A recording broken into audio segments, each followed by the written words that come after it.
തെക്കൻ ജില്ലകളിൽ തിടമ്പേറ്റുന്നതിനുള്ള യോഗ്യതയെ കണക്കാക്കുന്നത് വലിപ്പവും തലപ്പൊക്കവുമാണെങ്കിൽ തൃശ്ശൂർ പൂരത്തിൽ ആനയുടെ അഴകാണ് അതിന് കാരണമാകുന്നത്. തലപ്പൊക്കം കൊണ്ടും അഴകുകൊണ്ടും പൂരപ്രേമികളുടെ ഹൃദയത്തിൽ ഇടം നേടിയ ഒരു ആനയാണ് തെച്ചിക്കോട്ടുകാവ് രാമചന്ദ്രൻ. എന്നാ ഒരു തലയെടുപ്പ്! രാമനില്ലാതെ ഒരു പൂരം ചിന്തിക്കാൻ പോലും തൃശ്ശൂർക്കാർക്ക് കഴിയില്ല. ഇക്കുറിയും പതിവ് തെറ്റാതെ ഏകഛത്രാധിപതി എത്തും തൃശ്ശൂർ പൂരത്തിന്. ചെമ്പുക്കാവ് ഭഗവതിയുടെ തിടമ്പാണ് തെച്ചിക്കോട്ടുകാവ് രാമചന്ദ്രൻ ഏറ്റുക. തെച്ചിക്കോട്ടുകാവ് രാമചന്ദ്രൻ ഒരു ആന തന്നെയാകട്ടോ. തൃശ്ശൂർ പൂരത്തിലെ ഒരു പ്രധാന ഗഡിയെ കാണാനുള്ള വരവാണ്. ഒരുപക്ഷെ ഈ ക്ഷേത്രത്തിന്റെ പേര് പറഞ്ഞാൽ നിങ്ങൾക്കെല്ലാവർക്കും മനസ്സിലാകും. പേരാമംഗലം എന്ന ദേശത്തെയും തെച്ചിക്കോട്ടുകാവ് ക്ഷേത്രത്തെയും ലോകശ്രദ്ധയിലേക്ക് എത്തിച്ച തെച്ചിക്കോട്ടുകാവമ്മയുടെ മാനസപുത്രനായ രാമരാജാവിനെ കാണാനാണ് ഈ യാത്ര.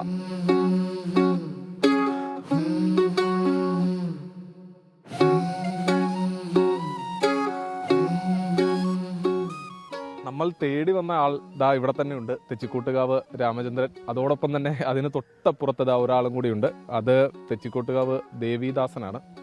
രണ്ടുപേരെയും ഇങ്ങനെ ഒന്നിച്ച് കാണുക എന്ന് പറഞ്ഞു കഴിഞ്ഞാൽ അപൂർവമായിട്ടുള്ളൊരു കാഴ്ചയാണ്. രാമനെ സംബന്ധിച്ച് രാമൻ വീണ്ടും ഒരു തൃശ്ശൂർ പൂരത്തിന് പോകാനുള്ള ഒരു തയ്യാറെടുപ്പിലാണ്, അതിൻ്റെ ഒരു സന്തോഷത്തിലാണ് ഈ ദേവസ്വവും ഈ നാട്ടുകാരും പേരാമംഗലം ദേശമാകെ തന്നെ ഉള്ളത്.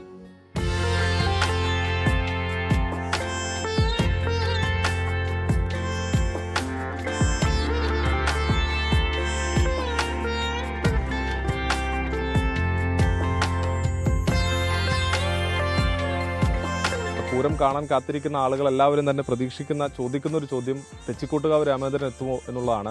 എന്തായാലും അതിന് ഉത്തരമായിരിക്കുന്നു. രാമൻ എത്തുന്നു. രാമൻ ഇത്തവണയും ഒരു ഘടകക്ഷേത്രത്തിന്റെ ഭാഗമായാണ് രാമൻ എത്തുന്നത്. എന്തായാലും ആ സന്തോഷം പങ്കുവെക്കാൻ നമ്മളോടൊപ്പം ഇപ്പോൾ തെച്ചിക്കോട്ടുകാവ് ദേവസ്വത്തിന്റെ ഭാരവാഹികൾ എല്ലാവരും ഉണ്ട്.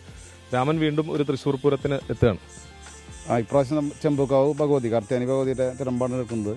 സാധാരണ നമ്മൾ പൂരമായി ബന്ധപ്പെട്ടിട്ട് ഏതെങ്കിലും ഘടകശേഷങ്ങളോ ക്ഷേത്രങ്ങളോ മറ്റോ ബന്ധപ്പെടാറുണ്ട് നമ്മളെടുത്ത്. അപ്പോൾ നെയ്തലക്കാവ് എല്ലാ കൊല്ലം ബന്ധപ്പെടുന്ന പോലെ ബന്ധപ്പെട്ടിരുന്നു. അപ്പോൾ നേരത്തെ പറഞ്ഞല്ലോ മറ്റേ സമയ കൂടുതൽ, കാരണം രാവിലെ 7:30 തുടങ്ങി കഴിഞ്ഞാൽ അവസാനിക്കുന്ന സമയത്തിൻ്റെ ദൈർഘ്യം കൂടുതലായതുകൊണ്ട് മറ്റുള്ളവർക്കൊക്കെ ഒരു ബുദ്ധിമുട്ടാവുണ്ടാച്ചിട്ട് അപ്പോൾ ഒരു ഇത് കാരണം നമ്മൾ മാറ്റി നിർത്തിയതാണ്. അപ്പോൾ ഒരു 10 മണിക്ക് മുന്നേ കഴിയുന്ന ഏതെങ്കിലും ഘടകപൂരങ്ങൾ വന്നു കഴിഞ്ഞാൽ മാക്സിമം ഒരു 10:15 ഉള്ളിൽ കഴിയുന്നത് വന്നു കഴിഞ്ഞാൽ മറ്റ് ചടങ്ങുകളൊക്കെ ഒന്ന് തിരക്കാവാനൊക്കെ മുന്നേ പോരാ നമുക്ക് തോന്നി. അതുകൊണ്ടാണ്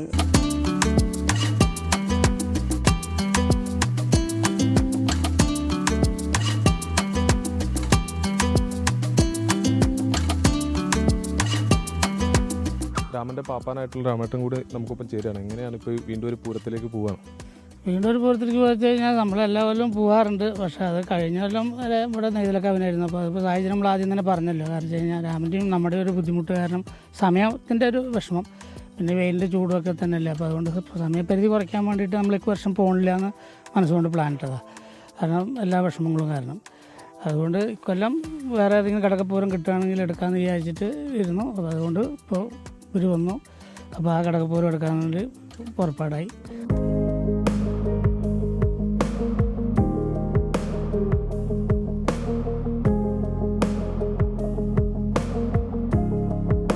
തെച്ചിക്കോട്ടുകാവ് രാമചന്ദ്രനാണ് ഇത്തവണ ചെമ്പുക്കാവ് ഭഗവതിയുടെ തിടമ്പേറ്റുക. എന്തായാലും ക്ഷേത്രം ഭാരവാഹികളാണ് നമ്മളോടൊപ്പം ചേരുന്നത്. എങ്ങനെയാണ് നമ്മളിതിനെ നോക്കിക്കാണുന്നത്?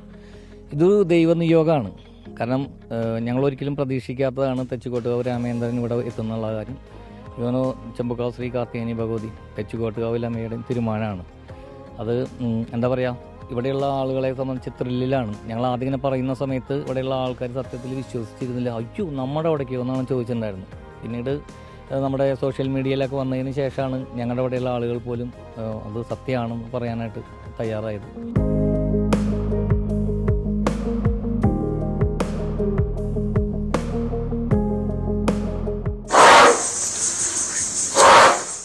മറ്റൊരു പൂരാവേശത്തിന് കൂടി തൃശ്ശൂർ ഒരുങ്ങുമ്പോൾ രാമരാജാവിന്റെ വരവിന് വേണ്ടിയുള്ള കാത്തിരിപ്പിലാണ് ഇനിയുള്ള നാളുകളിൽ പൂരപ്രേമികൾ. തൃശ്ശൂരിൽ നിന്നും സൂരജ് സജി, 24.